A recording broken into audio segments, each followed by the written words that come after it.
So God told the other 11 tribes, దేవుడు 11 గోత్రాలతో అన్నాడు, you have to pay the tithe to Levi. మీరందరూ వచ్చి లేవికి మీ దశభాగం చెల్లించాలి అన్నాడు. You have to pay the tithe to Levi. మీరు వచ్చి లేవికి దశభాగం చెల్లించాలి అన్నాడు. Hey, when I said about the tithe, some auntie become upset.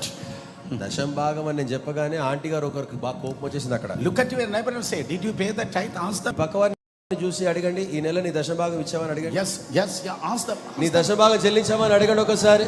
Did you pay the tithe? అడగండి brothers, అడగట్లే, అడగండి మీ పక్కన వాళ్ళని. Come on everybody, even the last person, ask them, did you pay the tithe? చిట్ట చివర కూర్చున్న వారు కూడా మీ పక్కన ఉన్న వారు అడగండి, దశభాగం చెల్లించావా అని అడగండి. Some people are sitting like this, కొంతమంది సిగ్గుతో తలంచుకుంటున్నారు. Oh, change your seat from that stingy devil. ఎవరైతే అలా సిగ్గుతో తలదించుకుంటున్నారో వారి పక్క నుండి, ఆ పిసినారి దయ్యము పక్క నుండి మీ స్థలం మార్చేయండి. Yes, change your seat. మీ స్థలం మార్చేయండి. Oh, you have to pay the tithe. మీ దశమ భాగము చెల్లించాలి. Somebody say amen for that. ఆమేన్ చెప్దాం గట్టిగా. 11 tribes you have to pay the tithe to Levi in this city. ఈ పట్టణములో నీవు యేసయ్య పక్షాన నిలబడితే your financial status is going to change in Jesus name. యేసు నామములో నీ ఆర్థిక స్థాయి, నీ ఆర్థిక స్తోమత మారబోతా ఉన్నది. Come on, amen.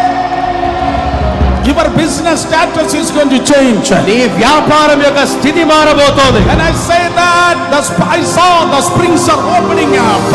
నీ కొరకు ఊటలు తెరవబడబోతున్నాయి. Come on, the springs are opening up. ఊటలు తెరవబడబోతున్నాయి. Now Levi is having 110. లేవి చేతిలో 110.